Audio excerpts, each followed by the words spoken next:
gentlemen, welcome to Hit Play.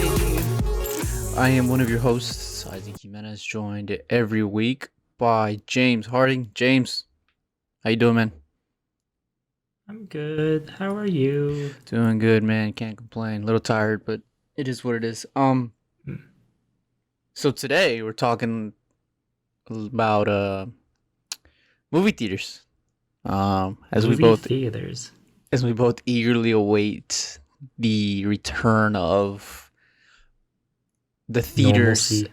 Yeah, movies back to theaters and kind of getting that sense of normalcy again that we're so used to.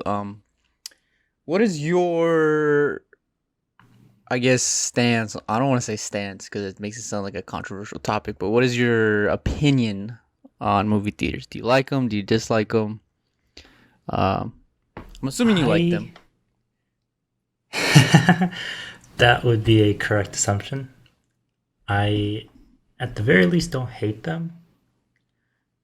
Uh, I like theaters, like going to the theater and seeing it on the big screen because that's how it's intended to be seen. And I'm the kind of person who cares about like the original intention for a film. Um, but I also own lots of DVDs and Blu-rays, and I'm totally fine watching those on the TV screen just as much. So, you know, I take it when I can. But I will be honest though, and I don't know if you're like this or not. I'm not the kind of person who like rushes to see things at the theater though.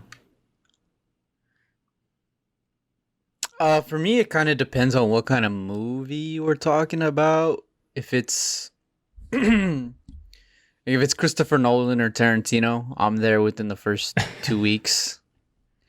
Or even our boy Denis, I'll be there within the first two Yeah. weeks. But if it's a movie that I'm kind of into, but I'm not really sold on it, I'll either wait or I'll just wait for it to come to the streaming services or something and watch it at home.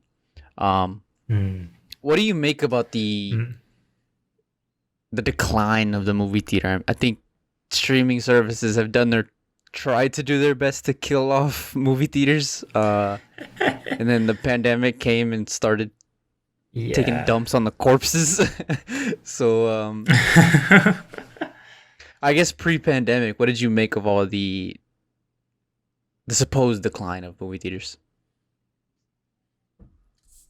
It was one of those things where like the people who care about seeing movies in theaters are always going to go to theaters Yeah, even if there are less movie theaters in general. The ones that would still be around would still have their patrons.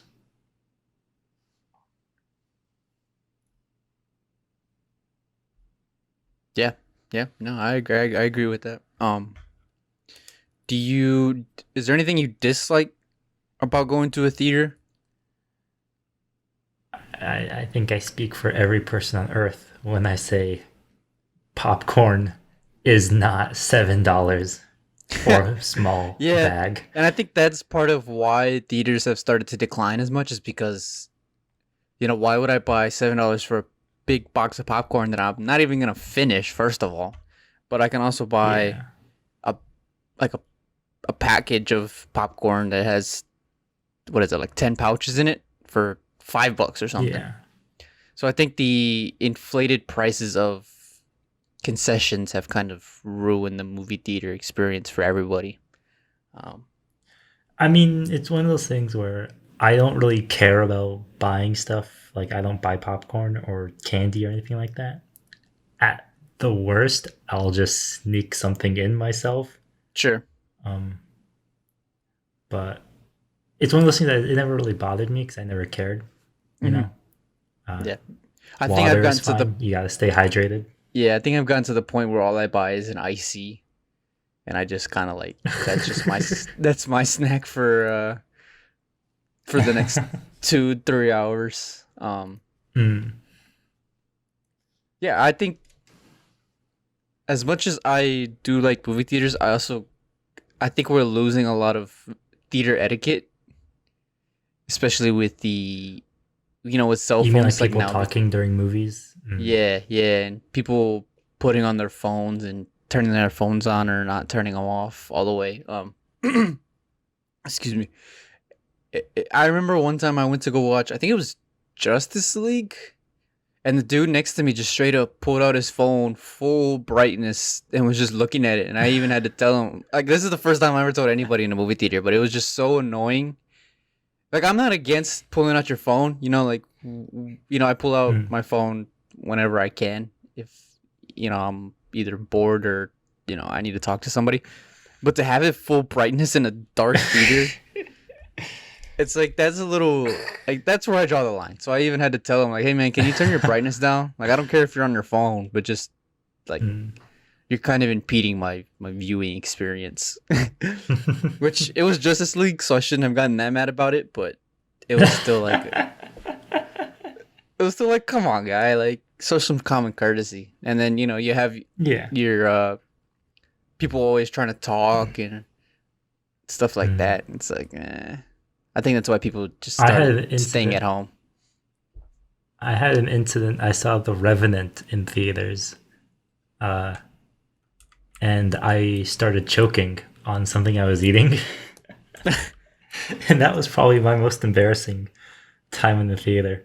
Was choking on a little popcorn kernel. It And happens. what's funny, and I guess I shouldn't say what's funny. What sucks is that I don't know if you're like this too, but I sit back row at the very top below the projector. Like if I can get that seat, I take it every single time. And so I was like in the middle of the row, and I had to go all the way down the stairs just to leave the theater to clear my throat. Were you getting mean looks on the way out? Oh yeah, even coming back, but uh, that was. I mean, I don't even bother bringing my phone sometimes because I'm like, I don't plan on taking it out. I don't plan on getting any messages. Yeah, I don't really talk to a lot of people Or anyway. or I So do the thing where it's like I've never taken my phone off do not disturb, but the second it says make sure your phone is on do not disturb, I start like panicking. Like somehow it's magically going to like, come crap, off. did I actually disturb it? Did Yeah, I put on disturb? Yeah, pretty much. I remember when I was younger, I would Do turn you I would have? turn off my phone all the way because I was like, Oh I'm yeah, not I gonna would be do that that guy. too. I'm not gonna be that guy. Yeah, And then as I've gotten older, I'm yeah. like, I'll just keep it on vibrate. Do you have a favorite theater? Um, I really liked the AMC on Mill. Have you've been to that one, right? Um, The one in yeah, I've Tempe. been in that one. Yeah. I really like What'd that you one. like about it though? I liked so it had lounging chairs where you could um it was Mm, like the reclining chairs that you could put your feet up the in. recliners, yeah. Yeah, and then if you sat by yourself, because they sold it, so the way they did it was they would have two chairs shared an armrest. So if Mm. you were by yourself, you could put the armrest up. And I think there was once or Oh yeah. twice where I just put the armrest up and I just lied down like I was my couch. So it was pretty cool. I really liked that theater. I also liked that theater because it was super. It was kind of small, so it was a little like Mm. It just felt more like I felt more engaged in Cozy. the. Yeah. I felt more engaged in watching the movie. Mm. Um, but Not not bad. to say that I don't appreciate a good IMAX theater as well. True. Yeah. What's your favorite theater? Did you ever go? There's a theater in North Scottsdale called Camel View, Yes, the one in Fashion Square. the one at Fashion Square Mall. Yeah. Yeah, That I do one, remember so that it one. used to be a very small theater. It used to be, um, like you know that there's a theater on Mill that's like a hole in the wall kind of theater, Yes. not the AMC. That it used to be like it wasn't a hole in the wall, but it was like that size. It was very small. But then they upgraded it. They built it as part of the mall, and they made it to this like massive movieplex kind of place. And what's so weird about Camel View too is that that's like an independent theater. It's Harkins, but it's the only Harkins that shows independent movies in like the entire valley, pretty Yeah, yeah, much. yeah, So that's where you see all the like weird and independent and foreign films. yeah. But that was the first one that they remodeled. So when I visited it for the first time, that was the first time I was like, oh my god, these chairs can recline. They built a bar in there as well, Yeah, and I'm like, who's gonna drink before going to yeah. see The movie theater's an freaking Marley experience. and Me? Yeah.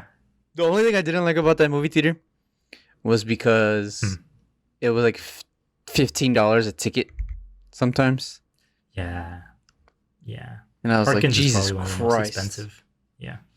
Yeah, and then they do For that sure. But BS rewards program that doesn't even. It's like spend $100. Here's $5 back. It's like I don't think yeah. this isn't a very good rewards program. But no, Camel View would probably be my favorite theater. Before and after the remodeling, for sure.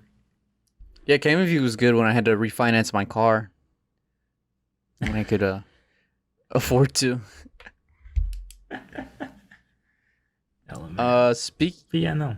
Speaking of movies that were, or I guess speaking of movie theaters, what is your what are some movies that you really enjoyed watching in theaters? Like that you kind of almost preferred watching it in a theater versus watching it at home? Yes.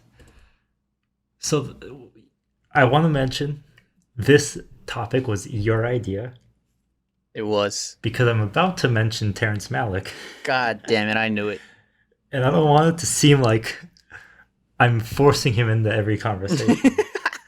But he is the first one that comes to mind because I saw his theater at the Camel View, or his movie Night of Cups. That's the one specifically I'll mention. Night of Cups.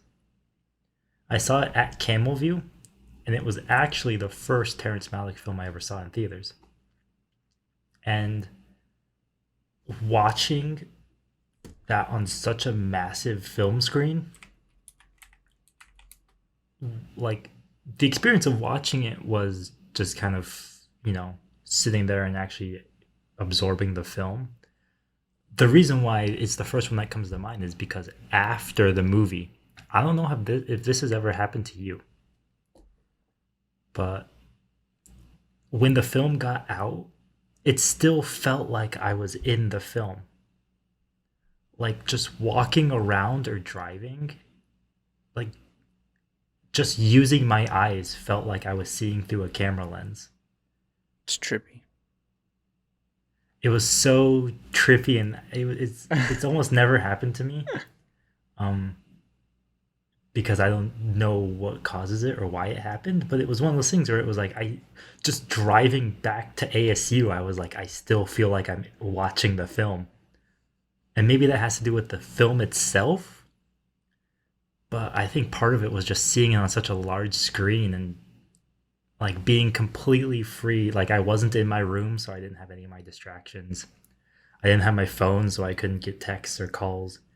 Like just being engaged 100% with this movie. With the movie. It like almost for a few minutes after I saw the film, it like rewired my brain, and I was like, I feel like I'm in a Terrence Malick movie now. Every blink is an edit.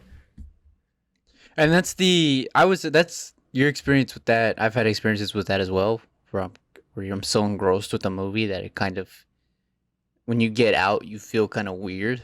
And I think that's why I think a movie theater experience is so. What's the word I'm looking for? It's so. It can be impactful. Yeah, it can be impactful, but it's also just better, for lack of a better word, than watching it at home. Is because you're kind of free from all those distractions, unless you're one of those guys who puts their phone on full brightness. I'm still not over that. But when you're free from all those distractions and you're just focusing on the movie in front of you for 2.5 hours, it can really start to make you feel things, and that's why, as pretentious as it sounds, that's why people are like, movie theaters are the ultimate experience of watching a movie. because you Yeah. get that kind of connection. What films made you feel that way though? Because I'm curious. Because I thought I was just weird. So there were two that I actually got really, really emotional with. Um, the Ooh. first one that made me feel like this was Arrival in 2015, I want to say. 2016? 2016. 2016. Um, just the whole like last 15 minutes when you've got that score at the end. I think it's Yeah. who is it? It's a popular composer. But when that score is It's kicking on and not. everything is starting to make sense of, I'm not gonna spoil it right Yeah. now because part of the enjoyment of this movie is, you know, Johan experiencing that. Johansson. I was right. Yeah. It was. Who is it? Sorry, I didn't mean to interrupt. Johan Johansson. Okay, yeah, that sounds familiar. But that score is so serene and kind of somber, but also kind of hopeful. And so when it was going on while Yeah. everything was kind of wrapping itself up and everything in the movie made sense, I was like, "Holy shit, like this is Oh good. yeah. This is good. This is really, you know." And the first bit of the movie is kind of but once everything starts to click, I remember just leaving the theater and be like, "God, that was such a beautiful movie about for And a movie also about aliens." aliens. Yeah. Well, what's more too is when you think about it, the actual way that those last handful of minutes are um, edited together and the way that the shots are filmed has this really like not cerebral but surreal, like because you're going through time but you're also like all the moments have this weird dreamlike element to them, like they don't feel real or grounded but you recognize them as part of the story and the characters arcs. And what's interesting too is that I have said on this podcast that if you ever want to see Terrence Malick worship, you should watch the last 20 or so minutes of Arrival. So the fact Yeah, that that gave you the exact same feeling that the Terrence Malick movie did to me should tell you everything about like Terrence Malick. why I keep talking about it. Anyway, no, I'm gonna shut up. People are gonna start playing drinking games every time you bring up Terrence Malick. They're gonna be hammered by the end of a podcast. No, I'm just Pretty kidding. much, yeah.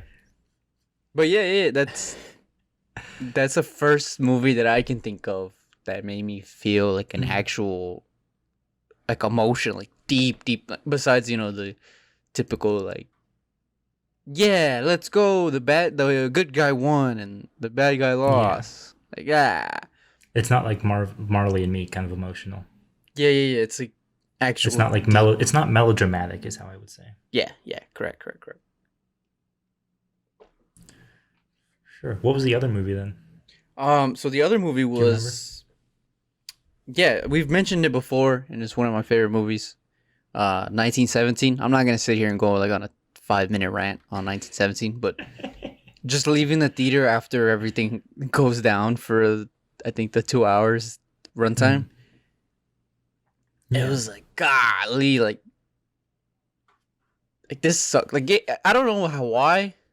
Maybe I do know why, but it just gave me a more kind of emotional connection than like Dunkirk. Mm. Um, Mm. Not that I'm comparing the two at all, but I don't know. It was the first war movie that I actually kind of like. I left the theater and I literally didn't have any words when I left the theater. Like it was that impactful to me. I remember Did I you was with feel my like friend and he was looked at me. He's like, "You all right, man?" I was like, "I just need a minute. Like I just need to. Can we just drive in peace for a little bit?" Like I think I turned the radio down. I was like, "I just need like 5 minutes just to myself," because it was such an experience. you know what's one of my favorite post movie experiences that I get a lot? Because I know you don't like horror movie, but I like horror movie, and my whole family loves horror movies. So when we see them, we almost always go and see them at night. But that feeling of like you're not scared by it, but once you come back home and your house is completely dark and you're like, I know that this isn't real.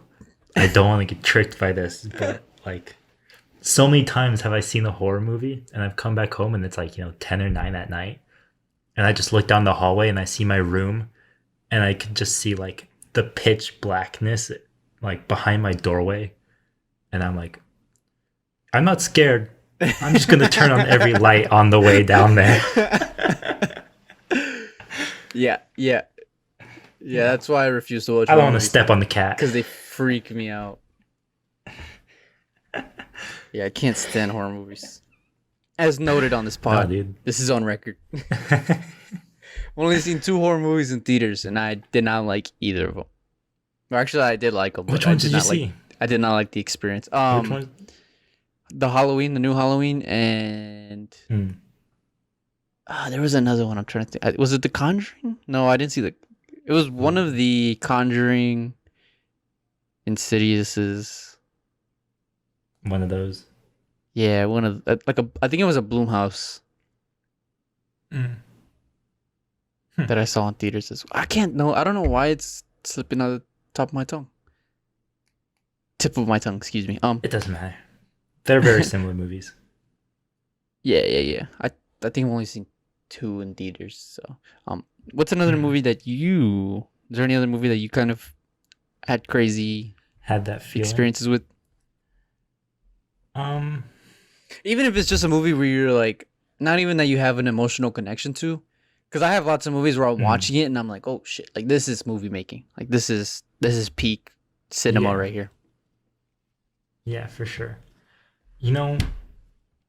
I'll tell you this. Here's an example of, and I don't watch, like superhero movies that often. For as big of a comic book fan as I am, I don't watch like the Marvel movies or what have you. But I really wanted to see Batman versus Superman. And like seeing a superhero film with a superhero crowd for the first time, that was like the first superhero film I ever saw in a theater. That was actually a good crowd experience. Because it was like people who were fans of it and they already liked it just because it was a superhero film. Yeah. And hearing them like, cheer at the good parts or boo the villains, and I was like, and they all stay through the credits, which never happens, at least when I see theaters. I always stay for all the credits and always have, but like to see the entire audience stay for the entire time to see the post-credit stuff, and I was like, this is actually kind of cool. They all seem like nice people. Never get along with any of them, but that was actually a positive crowd experience. Even I'll tell you this, all the Star Wars films and all of the Marvel films I have seen in theaters since, people just get up and leave. Nobody stays through the credits for those. Freaking Batman versus Superman, I was actually sitting like towards the front section of the film too, because I showed up late, so I had to get last minute seats. But I turned around and the entire theater was still there in their seats. And I was like, oh my God, there's a lot of freaking people. Maybe it was just because I was young. I was younger then. But definitely. Yeah, that was a good crowd experience. I would be in the same boat. I think I saw Infinity War and Endgame in theaters, like everybody and their mother did. Obviously. But I remember at the end of Infinity War, everybody was quiet. Like, everybody was quiet. It was such a weird experience. It's because all these like nerds were, basically depressed. And I was just like, man, this is weird. I've never left a theater so quiet. Because when your movie ends, especially superhero movies, everybody's like, "Oh my god, like that was the greatest thing of all time." Yeah. Like, what is Spider-Man gonna do? Yeah. Like, did you see the end credits scene? Yeah. Who are Ray's parents? Infinity War. Literally, everybody was quiet, and I was like, "Holy crap! Like this is cool. This is kind of cool." It's one of those weird things where, like, I remember a moment in Revenant where it was dead silent in the film. And the whole theater was silent for just like these handful of seconds. And it like almost took me out of the movie. because I was like suddenly aware that I was in a room of other people. It was so quiet. I was like half anticipating somebody to sneeze and ruin it, and also half hoping that like it would just remain quiet the rest of the film. And I was like, I'm in a room with like hundreds of other people. You know This what's is a weird. you know what's another movie that was eerily quiet after the credits rolled? Hmm. Uh, American Sniper. Did you see that? Was it? I have not seen that one though. Oh yeah, I thought about it recently and I was like, I want to watch that, but I haven't seen it yet. yeah. It was. Does it have a happy or a sad ending? It's a sad ending. Oh, okay. Well, then there we go. So, um, yeah, it was just super. It was super weird. Like it was the same thing that the Infinity War, where everybody was Hmm. quiet. But I think it almost felt like a memorial, like a funeral. It felt like a funeral Hmm. almost. Hmm. Because spoiler alert, Chris Kyle was murdered. Hmm. That's not really a spoiler; it's a real life story. Um, Yeah. but True. yeah, after it was a really weird emotion that I felt. Not only I felt, but I Hmm. witnessed because not even like, I don't remember people obviously didn't talk. I don't remember anybody like sneezing or coughing like you said that would kind of ruin the moment.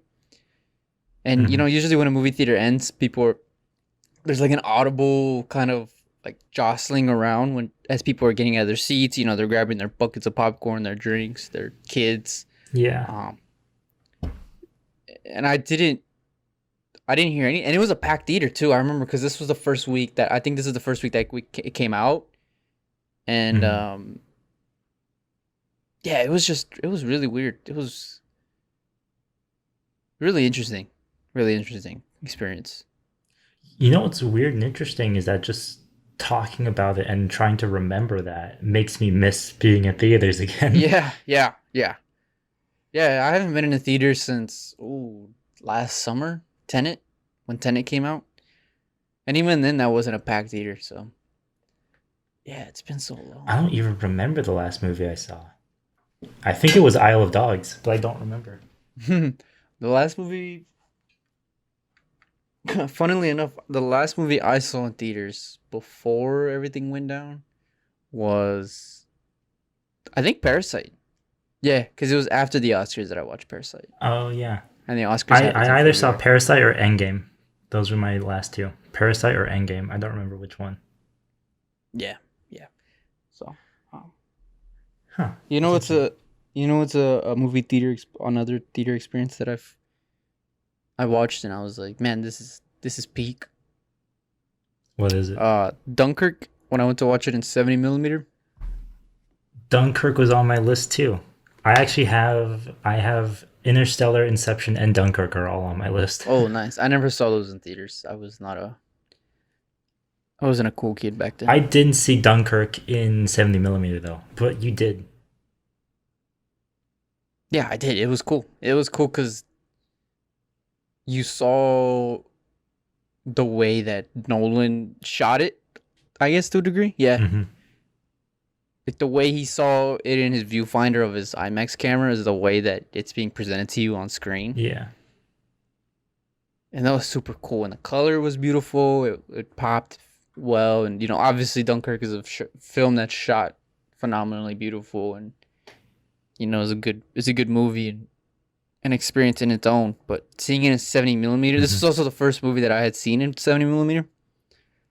Mm. So watching it with that extra kind of pop to it visually was Hmm. it was pretty cool. It was pretty cool. You know what I have to say? Interstellar and Dunkirk are both, for me, good examples of how theaters are kind of like time machines. Like, it was one of those things where you go into the theater and it's day, and then you come out and maybe only an hour and a half has passed, but it's like, it feels like a whole other time, Yeah. like a whole different time and place. And I'm just like, either that movie was really long and didn't feel that way, or it was really short and everything else It moved transported quickly. me to an alternate dimension. Yeah, it's like those. It's like a weird liminal space in a weird Mhm. way.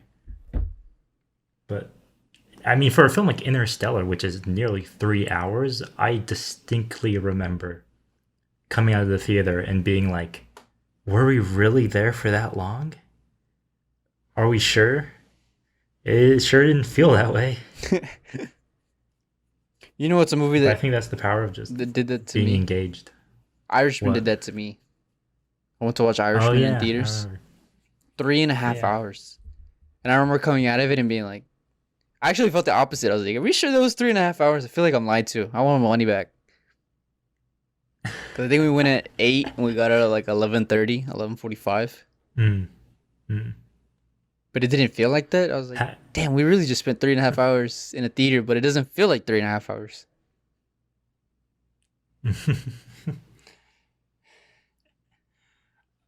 I have a question for you now. I have two questions, maybe three. What what was my first question? Have you ever seen a movie twice in theaters? Or what films Yes. have you seen twice? Dunkirk. Uh, Did you see it in there's 70 millimeter both times? no, I saw it in 70 millimeter, and then we saw it in IMAX. Or no, Hmm. no, no. I saw it in 70 millimeter, and then I saw it regular twice. So I saw I it was three gonna times in say like theaters actually. IMAX is 70 millimeters. You No, saw no. it three Well, times in theaters? technically no. IMAX is not 70 millimeter, but Oh, um, well, close enough. I mean it's like the same thing. Yeah. I did see You it three saw it in times. Cinescope? No. Yeah, I saw it in 70 millimeter, and then I saw it. I think who did I watch it with? I forgot. I watched it with somebody because I remember paying for this one. And then the second time we went to a Hmm. movie screening, but we didn't get in, so we just kind of hung out the theater and we saw Dunkirk was playing, so we just walked in. So I feel Not bad bad. for stealing from Nolan, but at the same time, I watched the movie 3 times, and I have all your movies on Blu-ray. So, eh. I also watched Endgame twice, which was okay. Detective Pikachu, I watched twice. Infamously, I watched Detective Pikachu twice. You watched it twice in a day. I remember you told me that. Yeah. I did watch it twice in a day. Still, it was still worth it. It was still worth it. It was a good movie. Um, what else have I seen twice? Off the top of my head, that's all I can think of. Have you seen a Yeah, I movie don't twice? really. In theaters, I think the Star Wars films are the only ones I've seen twice. Mm-hmm. But I mean, Because everybody's both yeah. times, well, for all three films Are of we the talking the sequels, sequels? Oh the man. sequels, yeah. I know they're not good films, but I've seen them all twice because the first time I saw each of them, I saw them with a group of friends, and then the second time I saw it with family. So both times, like all three films, I've seen twice the exact same way, which is a weird sentence, but don't worry about it. But other than that, I don't really rewatch movies, but that's probably a discussion for another time. Yeah. Now I have a question. What's your second question? Have you ever walked out of a movie? No. But Joker made me Have you ever get come very, close? very, very, very close. I have been very, very, very close. If it wasn't for the fact that I was watching with family, I would have just got up and What walked out. movie was it? Jurassic World, The first one? the first one, yeah. Hmm. I, Yeah, that I, movie's I weird. That don't movie's know. it's like a mile wide and 2 centimeters deep. I've never heard that analogy before, but it's very accurate. You know what I'm saying? Like Is it's that is that your Texas speak? Is that where you got that from? you never heard a mile wide, an inch deep? No, I've never heard that before. Nice. I'm That's educating pretty you funny though. already. Um, That's a perfect way to describe it too. yeah, that There was movie's a scene weird. where the what was almost the line for me was there's a scene where the dinosaurs get loose and they attack the the citizens, The the native people on population. the park. Yeah. Yeah, and they like focus in on one character getting eaten by the dinosaurs, and it's not graphic, but she was like a character who like had one line earlier in the film, and I was like, did you have to kill her off in such like did you have to show this in such an excessive way, where it's like she gets picked up by a pterodactyl, but then the pterodactyl gets picked up by like another dinosaur, but then it falls in the water and it gets eaten by an even bigger dinosaur. And Yeah, I that was the remember you point where I was talking. like, Yeah, I know what you're talking about. yeah, I'm like, if it wasn't for the fact that I was with family, I was almost about to turn and be like, I'm gonna go to the bathroom, and I was just gonna sit outside the rest of the film because I was like, this is just not interesting or engaging. This is not fun or intuitive. Yeah, the second I don't one's know. worse, That's the which only is saying a time. lot. The second one is even worse. Wow, Yeah. jeez, that's terrible. Yeah, Joker made me almost walk Have out because I you was so bored. And I even think I out of turned to boredom? yeah, I think I even turned to my friend and I was like, dude, do you want to leave? And he looked at me and he's like, kind of, but we're already here. And I was like, yeah, good point. Classic, Yeah. classic. I famously hate that movie, so. Yes, very famous. Your You hatred. know what's What's another. been? Oh, go ahead, go ahead. Oh, Go you ahead, go. go ahead. No, you go. Well, I was gonna say, as far as classic, or not even classic, we talked about crowd experiences. I think my Mm. all-time favorite crowd experience is 22 Jump Street. When have you seen that movie? Yes, I've seen that movie. So that bit about the captain's daughter.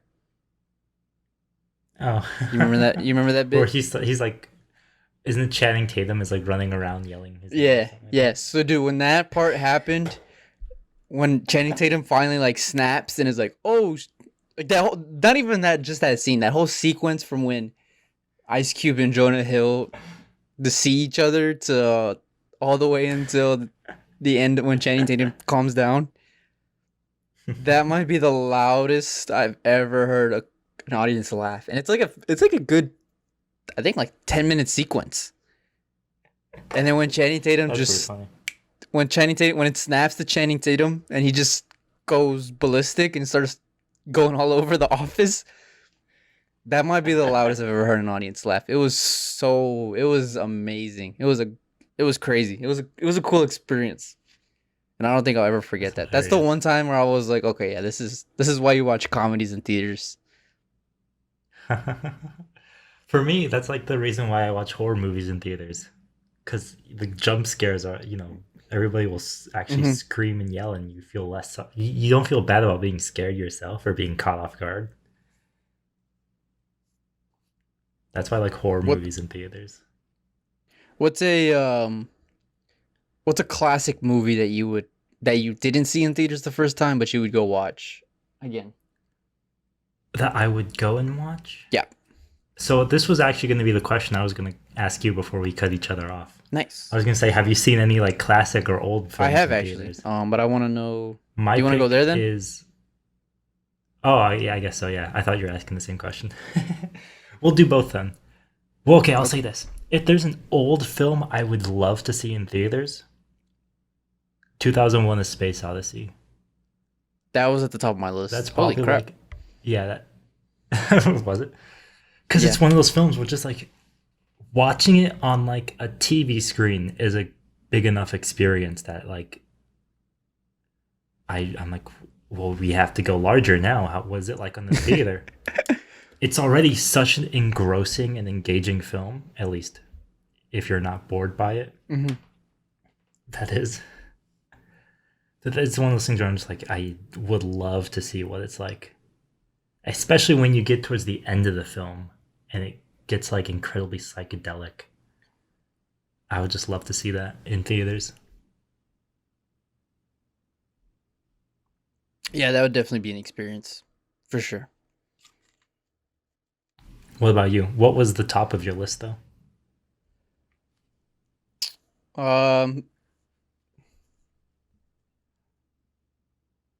I think I think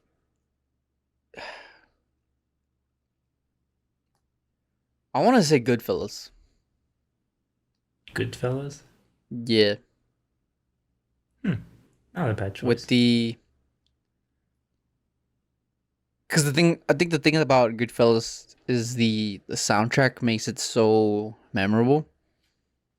So I Mm, think hearing that soundtrack in a theater experience would just kind of mm, make enhance the experience so much more. Like, so I've seen Dazed and Confused in theaters, and Dazed and Confused in theaters is it's just a completely different viewing experience than watching it at home because yeah. the speaker systems in theaters, the audio system, and just so much better, obviously. Um, Yeah. so it kind of feels like you're more engrossed in the movie. Um, Mm, so I think a movie like Goodfellas that relies so heavily on its soundtrack would be a mm, really cool experience. yeah. For me, I would throw Boogie Nights up there or Full Metal Jacket. Those are two films I can think of where it's like the soundtrack is like part of the film, Mm-hmm. like almost physically a part of the film. And because like not just I'm not talking about it just being like a score or something like that, but like It's iconic. part of the story of the film is the soundtrack Yeah, to it. yeah, yeah. Or like Pulp Fiction is another good example. You know, it's one of those kind of movies. I've seen Pulp Fiction in theaters too. Pretty cool. How was that? It was cool. The theater actually gave out toy cap guns to use whenever a character dies on screen. It was weird. It was a weird experience. Those experiences are Interesting. cool because you're allowed to quote the movie. So like people are Yeah, just quoting, especially a movie like Pulp Fiction that has so many quotable one-liners. yeah. Everybody's My just kind of example like was just quoting the whole movie. You're basically just like, you're not even there for the movie. You're just watching you just yeah, this for the crowd. yeah. My example was Monty Python and the Holy Grail. I saw that in theaters, and it was like the Oh man, entire audience was just quoting the movie like word for word the whole way through. dude, I still remember the first time I tried to watch that movie and some dude was quoting it next to me. I'm like, dude, shut up! I haven't seen this movie before. Like I had to physically tell him, like, dude, like, and I'm not a big guy. He's like, dude, shut up! Like I'm watching a movie. But like, he was legit quoting the like. I think he was just reading off the screenplay or something because he was just saying the whole thing. And I was like, dude, like, stop! Nah, dude, You're ruining trust the me. movie for me. It's one of those films I can go years without watching it, and I could probably quote it word for word if I saw it again. It's such a good, memorable movie.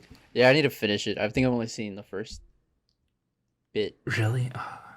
It's Yeah. okay if you don't like it, but I like it, and It's it's not that I so didn't good. like it. It's It's just such a good, funny. I think we You watched didn't it. finish it, Yeah, I just watched it. I think I watched it in a class actually, in high school, really? and we never got Huh, around to that's finishing it. interesting. Yeah. So LMAO. What about this? Have you ever? What? Ooh, here's an interesting question. What's the most unique theater experience? Like, I remember this is not a good film. The Edward Norton Hulk.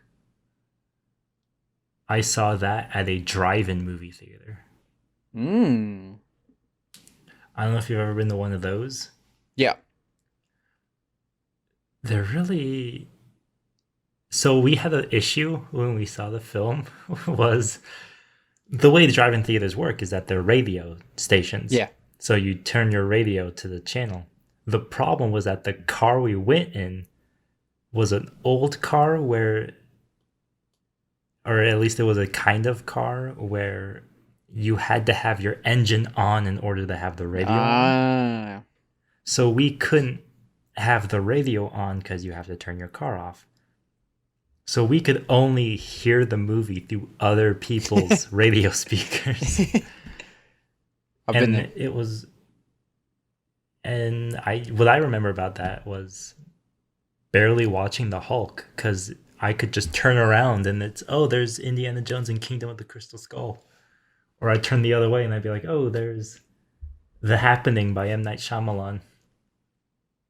which were two other films playing. I remember specifically. Yeah, the That was the drive-ins are first time I cool. saw that I'm happening. glad they're Yeah, starting to make a comeback. are they? Well, because of COVID, yeah, that actually Yeah, makes yeah. sense. I think now that I think about that, that's probably um, they probably capitalized like that on crazy. Mm-hmm. Oh, I can definitely, only imagine. definitely. Yeah, I'm good. Uh, I like a good drive-in, especially because would you? it's like probably like I don't know, $10 a car, but you can fit five, six Yeah, people in a car, so yeah. it's a little better than paying $8 per person at times. What movie did you see? Oh, dude, I've seen so many. I've seen Amazing Spider-Man 2. I've seen Turbo. I've seen Turbo yeah, I've seen all the Hotel Transylvanias. I've seen a lot of kids at movies. drive-ins. Wow. Yeah, I've seen Jeez. what else have I seen? Those are just the ones off the top of my head. But yeah, during the summer when I was in high school, we would go cuz we had one 45 minutes away. So we would Hmm. go like I don't know, once every other weekend. Gee, Cuz it was also not cool bad. cuz that drive-in was a double feature drive-in. Hmm. So if you were just in the theater, you could watch both movies back to back. Hmm. So I mean, we would get there at like Interesting. 7. We would stay till midnight just watching two movies. So That's interesting. That's so yeah, cool. yeah, I've I'm only glad ever they're seen the making Hulk. comebacks.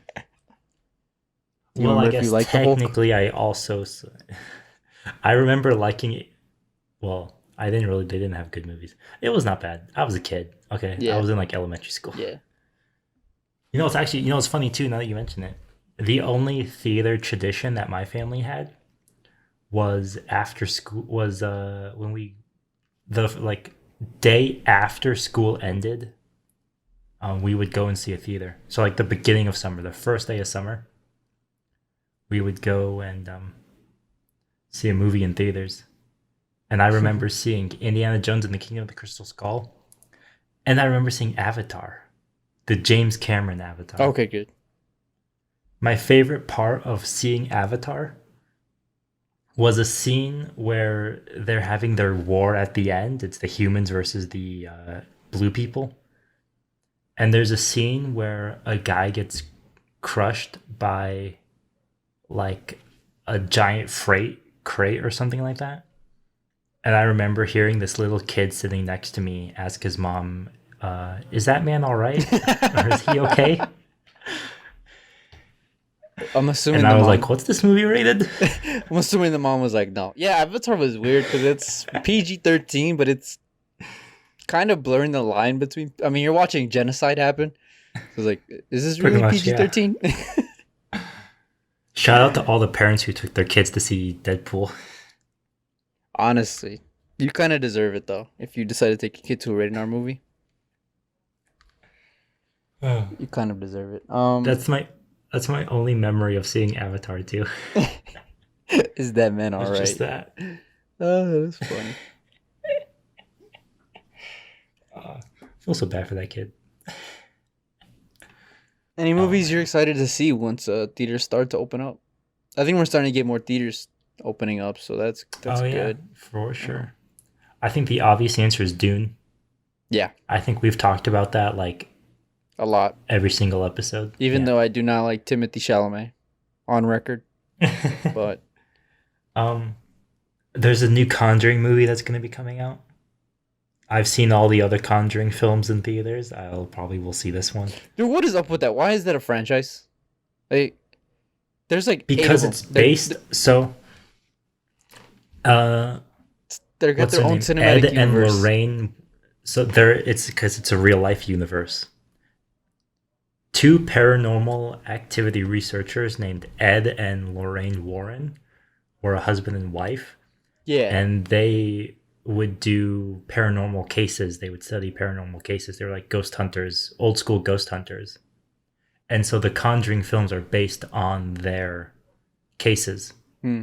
So they're just adapting them Are pretty they getting much. better or worse with quality over the years? Because Conjuring and Conjuring The 2 are films two of the themselves, greatest horror movies ever made. You've seen them? I've seen one, and I've seen a little bit of two. Some of two.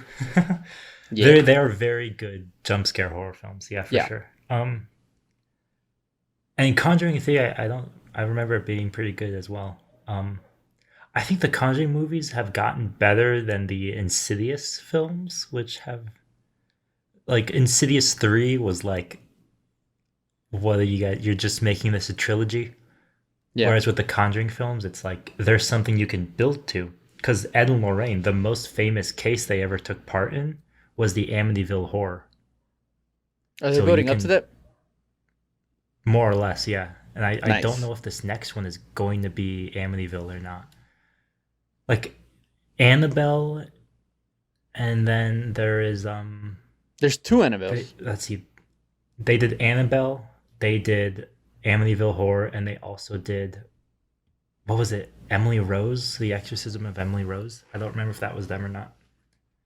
Um, so yeah, there's actually like a real life universe that they're basically adapting from. To answer your question, Any others? I mean, I just keep so like the directors who I keep an eye on are uh, Cuarón, Alejandro Iñárritu, um, and Terrence Malick. And if any of those three guys are coming out with the film, then I'll see it in theaters. But outside of that, it's really just a matter of what looks good, you know. Yeah. Like I didn't see Uncut Gems in theaters, Mm-hmm. um, Me neither.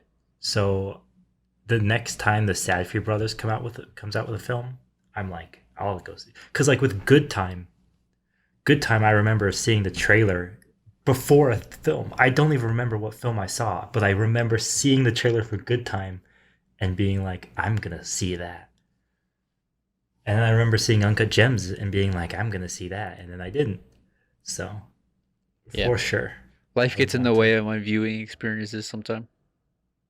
to. Like it's a hassle. Yeah. It's like, damn it, I don't want to pay You bills. I want to go prioritize. watch a movie. What about you? Other than Dune, what are you excited to see?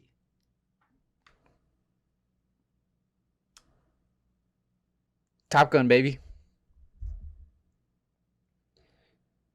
Top Gun 2. Unironically. Are you really though? Yeah. I like the first Top Gun. Oh, okay. It's Okay. cool.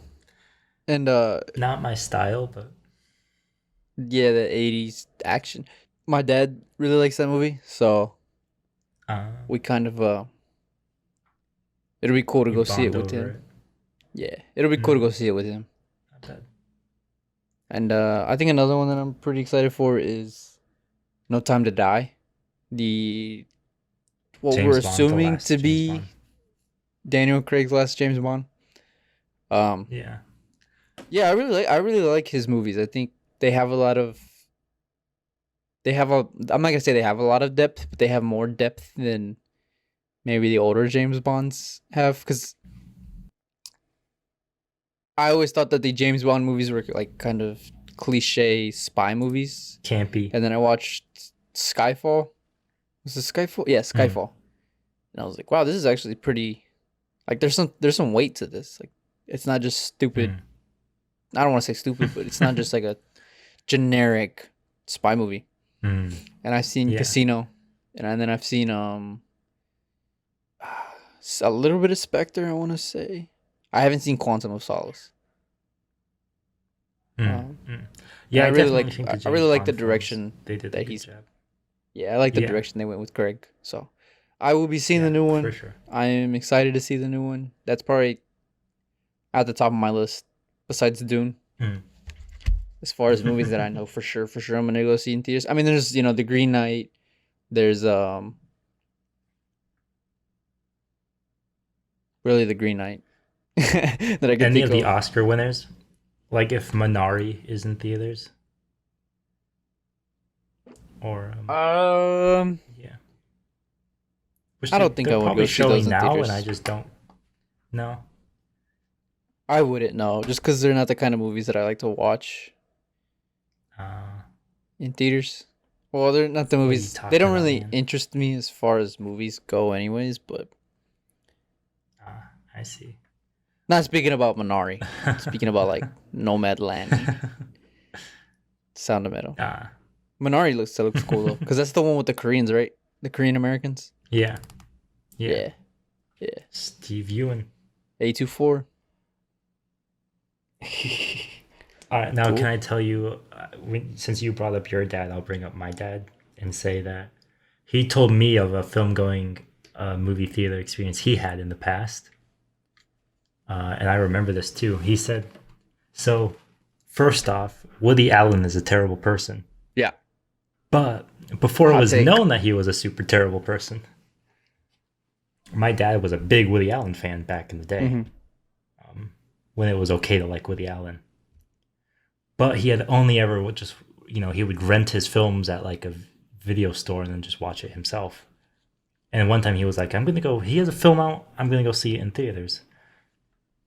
And he told me watching it in theaters and hearing people laugh at a Woody Allen film to him was like weird. Because he was like, are these films like they're comedies, but they've never been like hilarious comedies. Hmm. They've been like, you know, chuckle to yourself, exhale through your nose.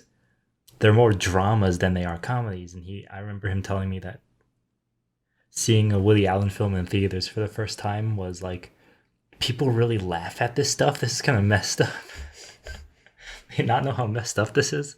This is sad and depressing. Why are you laughing? Anyway, that's never happened to me, but I can imagine. Um, but Woody Allen is a terrible person. So, Yeah. nonetheless. Hot take. That's part of the movie theater experience too that I think I enjoy is kind of seeing everybody's different reactions to certain Yeah. movies. Um, And it was my dad who told me the best place to sit in the theater is right below the projector because then you can see the entire theater as well as the film. yeah. I've always sat 2/3 of the way up, right down the middle. I've heard a lot of people say that that's the best spot, and I Yeah. still prefer the back. Yeah. You can't go wrong with either of them. It's just a kind of preference. True. Yeah, I guess so. The worst was I saw was Batman versus Superman because I showed up super late, so I had to sit on one of the side Oh. rows. So my entire memory of that film is from an angle. Dude, so I had a friend in freshman year who would get us he would get us movie screenings. Mm. So we would watch it like a week or two before it came out to the the general audience. But Yeah, every nice. freaking time we would have to sit in the front two rows.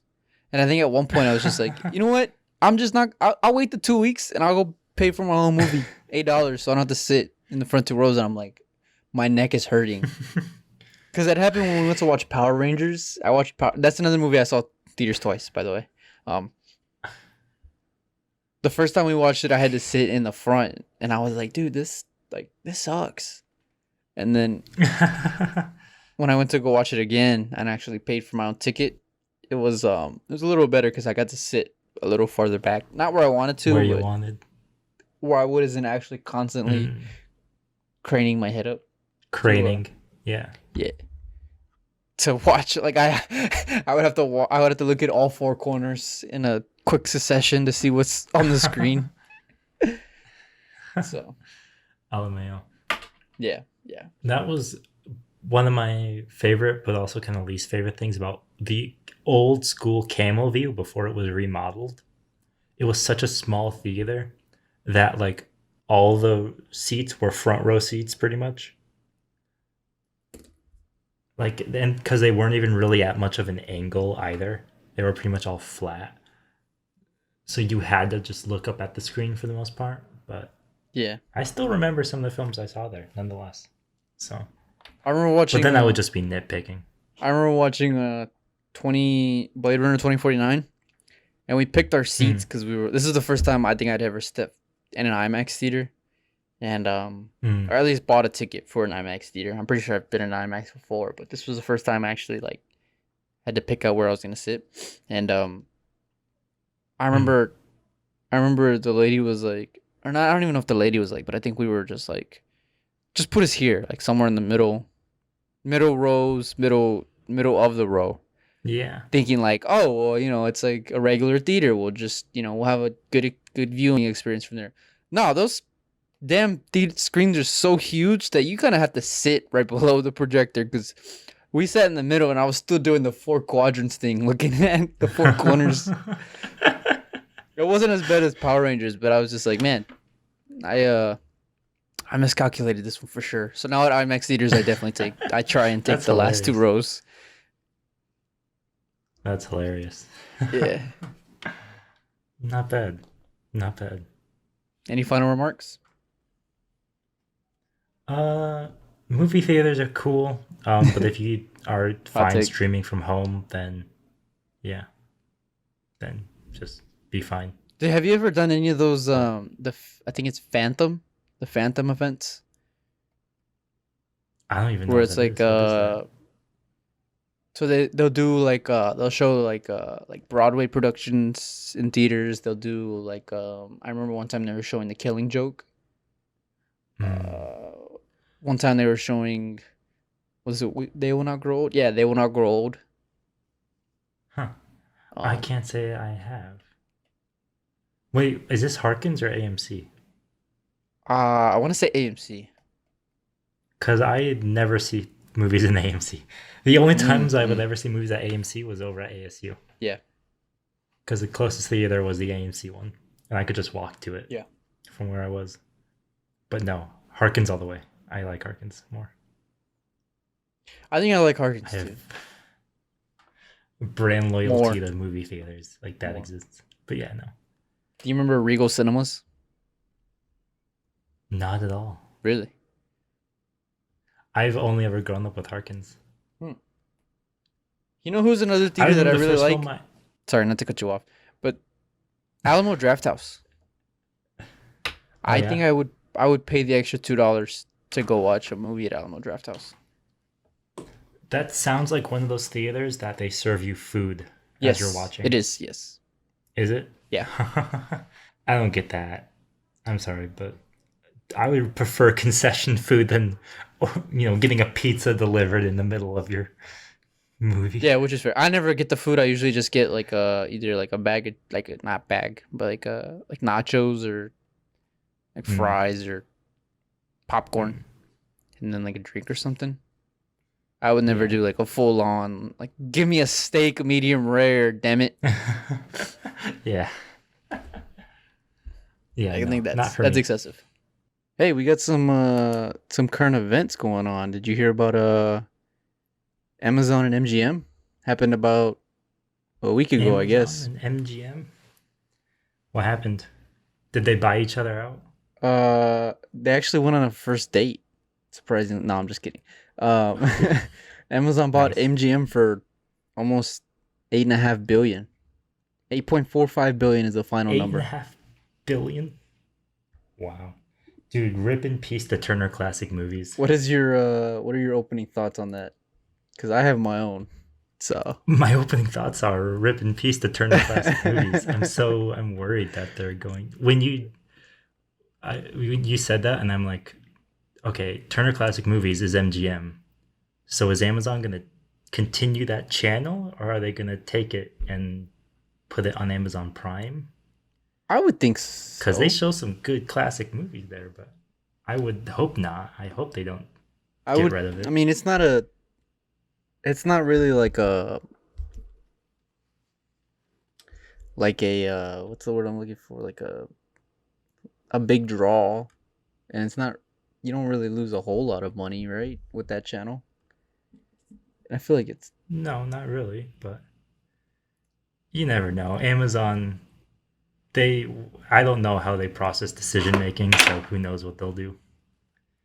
Yeah, eight point four What are five your billion for thoughts a though? dead studio. Um, Insanely overpriced. Insanely overpriced. Like, and this You is know what this just. means though? What does this mean? This means we're gonna get out because they're doing their Lord of the Rings TV series. This means we're gonna get the Wizard of Oz TV series now. Oh, it would actually be that'd be kind of interesting. The book is so much more different than the musical. But Oh, is it? yeah. I don't I guess this is Amazon trying to catch up to Netflix. Like this is exactly what this is. So they're just like, let's just buy studios. Hmm. But my thing is, there are so many other studios you could potentially buy. Like Hmm. for a dead studio like MGM, which its only major franchise is the James Bond franchise. Which, I enjoy the Daniel Craig Bond movies, but they're not Mm-hmm. like you're not buying $8 billion. You're not spending $8 billion for Daniel Craig. And I know people are gonna be like, well, they're gonna get all the whole library in the vault. It's like, but is the vault worth 8 billion?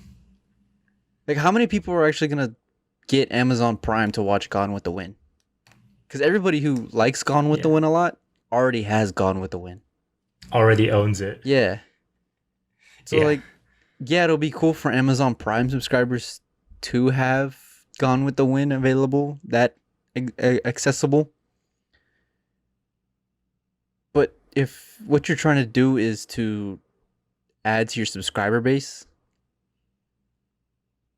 I don't know if buying MGM does that.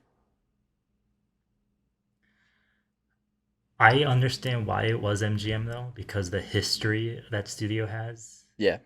it being one of the original studios in Hollywood, and so it has its own precedent and weight and name to it, and I think Amazon is just trying to establish themselves as being like the big fish, in an increasingly small pond as conglomeration um, whittles down everything to a handful of companies. Sadly, so I don't know what they're gonna do with any MGM property. I don't know what they're gonna do with the casino in Las Vegas, but yeah, maybe they'll turn the MGM casino into one big Amazon warehouse. The disrespect. Also, Hey, how is this not a hmm, monopoly? how Like, is this how not has this what? not been struck down yet? No, it absolutely is. Like, how is It Amazon absolutely is. like AT&T and the AT&T Warner makes sense kind of as not being antitrust or whatever. But this is just I mean Amazon is taking over the whole world at this point. Like how are they not they are buying a lot of senators out. Yeah, I was just gonna say I can't wait for them to buy the FBI from I or the CIA. mean they basically are. We'll have the Amazon sponsored Patriot Act in no time. Like I Gosh. I I don't understand why they couldn't have just entered a partnership with MGM. Like, hey, we're gonna have your entire library for 3 years, and then after 3 years, you know, maybe we'll renew. But to just outright buy a studio, I think that's just the name of the game nowadays. Is just acquisition. Why rent when you could buy? it's absurd. And especially because Amazon has their own. I don't know. It's just I don't know. It baffles my mind. They're gonna do something with it that we can't predict. Who knows? Or maybe they're not gonna do But anything that's with the it. thing. Like, what Maybe they're just is gonna let there it die. to do? When's the last time you saw an MGM movie that wasn't James Bond? Off the top of your head, can you name one? No. That's what I'm saying. Like, MGM has nothing going for it right now. I don't know. It baffles my mind. It's a baffling decision. It's a baffling decision. Hey, What's up? speaking of baffling decisions What's up? and speaking of disrespect, Uh I have some news for you on the Powerpuff Girls oh. live Uh action oh. series. Uh oh. It failed. What It failed happened? in pilot.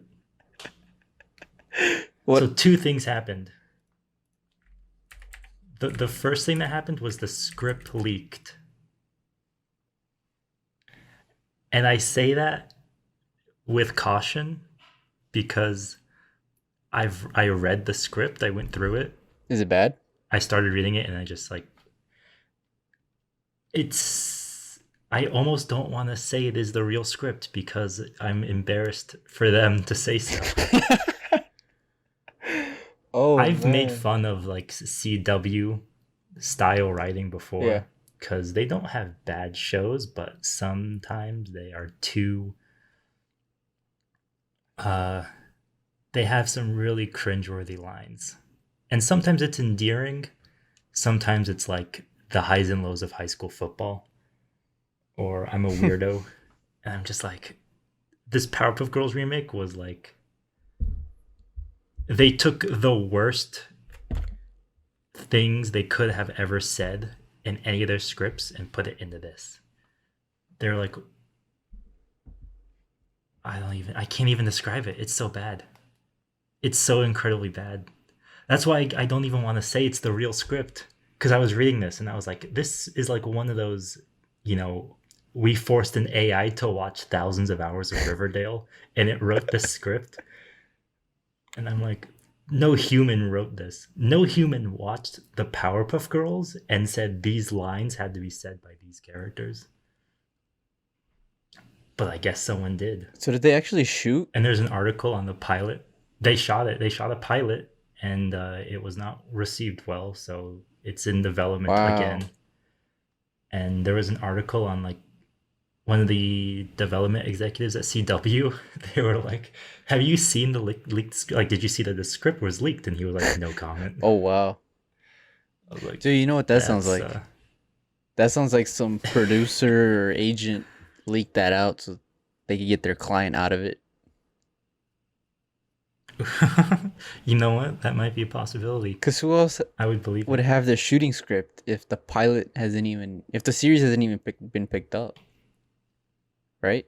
Yeah. So, well, people have a Do you way. want to hear this quote of But I mean, that I just looked up from who well, is this by?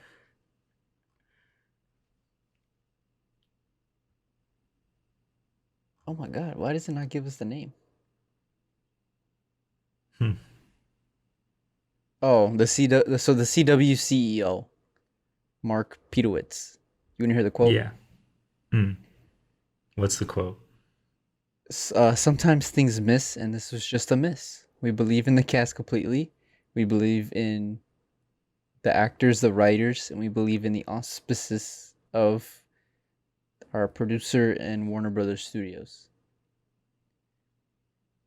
In this case, the pilot didn't work, but because we saw enough elements in there, we're going to give it another shot. We didn't want to go forward with what he had.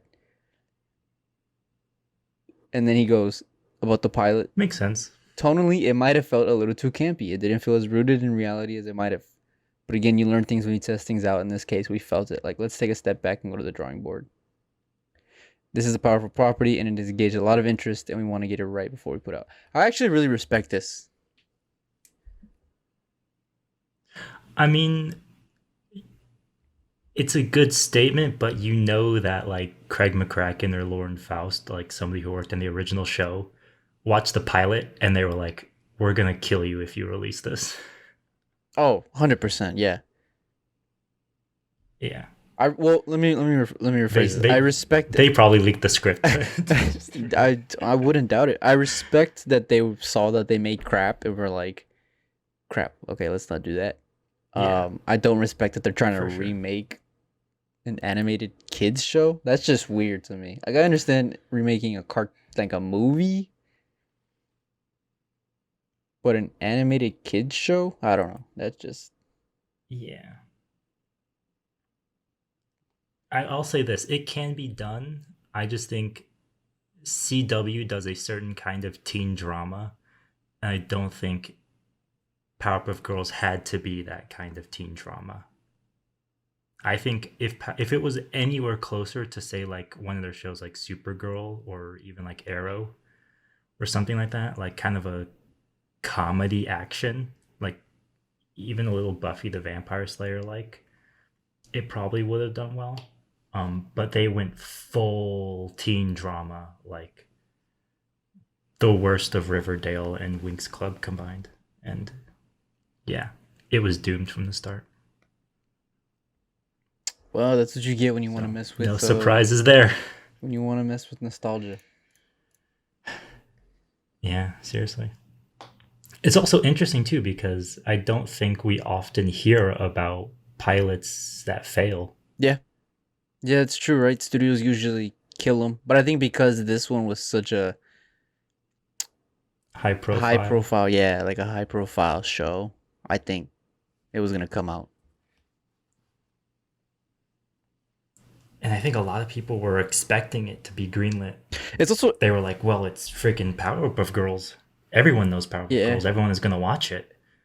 And they're like, yeah, but you don't want to watch this. it's also interesting that the CEO of the CW and not like the showrunner or like another executive, like another department head, like department of Yeah. programming or something like that came out and said something. It was the actual CEO. That's kind of interesting. Because usually a CEO doesn't care. But can we talk F1 for like 5 minutes? Oh, man, go ahead. Did you watch Monaco? So, Actually, was this the first Monaco Grand Prix you've ever seen? Yeah. Dude, this is the What'd you first think? anything I've ever seen. This is the first year that I'm actually like keeping up with F1. Was this the first race you've seen the whole way through? No, I watched Spain. Okay. What did you think? I can see why people call it boring. Yeah. Yeah. Dude, the Monaco race directors should be freaking thrown off the bridge for what they did. You watch the? Did you see the when Vettel was undercutting? I saw the whole race. Or overcutting Hamilton and Gasly, and then they just cut away. The most. That made me visibly upset. Like that made me so frustrated that they scrolled away to freaking Lance Stroll, who's not even gonna score points for Aston Martin. Like, who gives a damn? F you, Monaco. That was the funniest thing in the entire world. The fact that it's Monaco, which there's almost no overtakes. Yeah.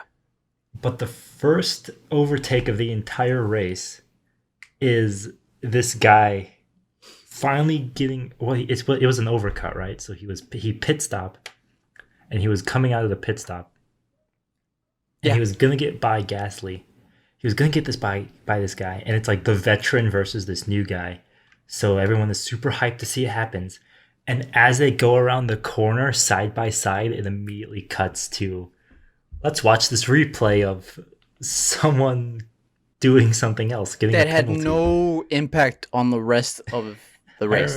Like, if he had gone into the wall and stopped the race, then I'd be like, okay, yeah, that deserves a cut too. It had no impact because he finished the damn race. It was so stupid. That's one of those things where I was like, I know Monaco is boring, but if this is what they're gonna do, I'm just gonna go on. Oh my god, it was so bad. It was so bad. So bad. If people think we're overreacting to how bad it was, go watch that clip because it is legitimately such a crime.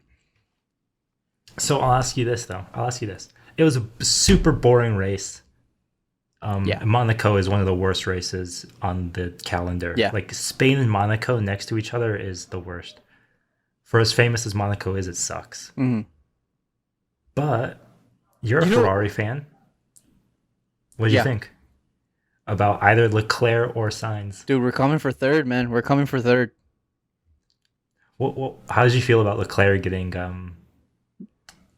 do not start? It's all part of the master plan. Don't Was it though? Yeah, it's part of the master plan, man. Don't Benito knows what he's doing. We'll say that. No, that was I remember waking up and I was like, how the hell is Leclerc already 19th? Like, how is he already out? And then I watched to the intro and I was like, god damn it, like this was gonna be the race. Dude, that's what happens when you crash your car getting pole position. God. Yeah, I remember people were kind of freaking out, like, "Oh, he did it on purpose. He didn't want Max to get him." It's like, dude, these are the top 1% of race car drivers. Like, they're always gonna put 100% into Yeah. what they do, even if it's just a qualifying. Like, they're gonna. Too bad they couldn't put 100% in the fixing his Yeah. car. Dude, Sainz looks really freaking good. It's unbelievable. On the flip side, Sainz got a podium. Yeah, yeah. Which I'm not gonna put a lot of Okay, stock here's into the because it's problem. Monaco, and Monaco's like a weird. Like Here's the everybody's like problem. hyping up Vettel, like, Yeah, oh, Vettel's back to form. It's like, dude, it's fucking Monaco. Like everybody's that's like what I was everybody's thinking. gonna be so much different from what they normally are.